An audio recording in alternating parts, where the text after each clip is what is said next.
Now to an issue that hits close to home for a lot of parents, vaccinating their kids. Yesterday, we can show you the scene at the state capitol as people crowded a hearing on a controversial bill that's making its way through the Capitol.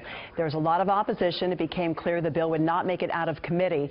At issue, a requirement that most kids would have to be vaccinated before they can enroll in school. It would eliminate an exemption that currently allows parents to opt out of vaccinations for personal beliefs. State Senator Richard Pan of Sacramento, who is also a pediatrician, is one of the authors. And Senator Pan joins us now. Thank you for joining us. So we'll get to the specifics of the bill and where it stands in the process in just a moment. But first, let's talk about those crowds. Were you expecting this level of emotion and involvement and opposition? Well, anything that affects children generates a lot of emotion because people rightfully are very concerned about their children.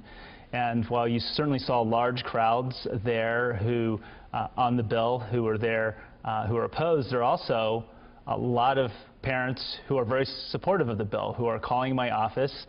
There are parents of children who may have chronic diseases that can't be immunized. It's harder for them to travel, and they're saying, please do something. There are parents of infants who say, I don't want to have to worry about bringing my baby, who may be too young to be immunized, into a public place, to Disneyland or a store, or to pick up my older child at school. So does the level of involvement and so many people being interested in this bill change at all the way the process works for you, or changes the way you try to move this thing through? Well, certainly it doesn't change the process, but certainly we want to try to work with everyone. We want to try to be sure that we keep all children safe at school, and we want to be sure that every child has an opportunity for an education. Okay, so to that point, the bill cleared the Health Committee. You were at the Education Committee yesterday, and that's where you really saw clearly you didn't have the votes, so it was put on hold for a week. Will you go back to make changes and maybe drum up more support?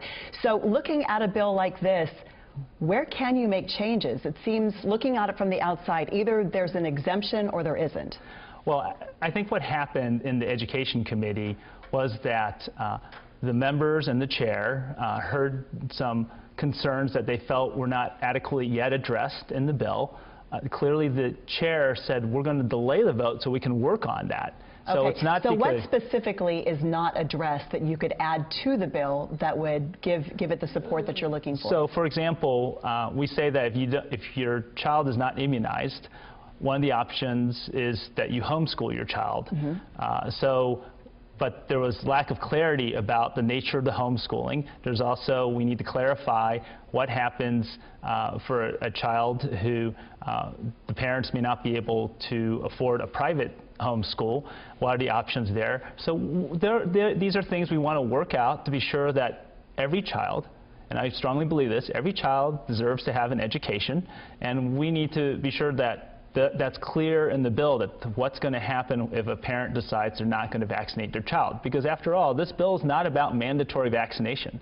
This bill is really about being sure that we keep children safe at school, and that parents of children who cannot be vaccinated also are going to can bring their children to the school without having to worry about endangering their own child.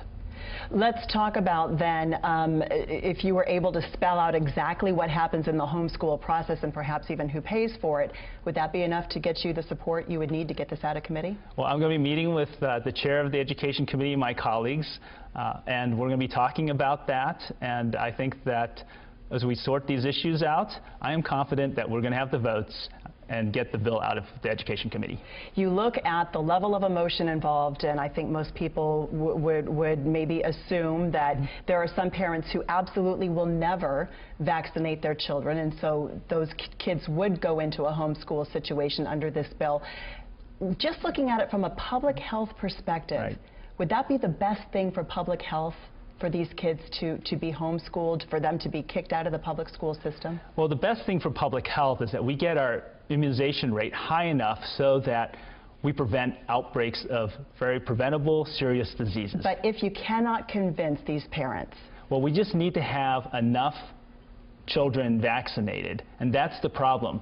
The percentage of children who have been vaccinated in particular communities has gotten too low, and that's why we had the outbreak that began in Disneyland, which was shown that it spread through communities where there are low rates of vaccinations. So we need to get that vaccination rate up. Otherwise, families are going to stores and seeing notices saying that, oh, you may have been exposed to measles if you were in this state. My question is this. When we see, again, the level of emotion, the level of involvement, people showing up at these hearings, do you think that changing a law will be enough to actually convince these families to vaccinate? I mean, they're making these decisions from their hearts, and... Well, and I think that it will. And unfortunately, there are people misinforming parents about vaccination. We still continue to hear that vaccine caused autism, even though that's been debunked. We hear people saying that it's better that children get these diseases naturally, and which is something I hope won't happen, because these diseases are very serious. And so we need to be sure that all children are protected, including children who are unable to be vaccinated.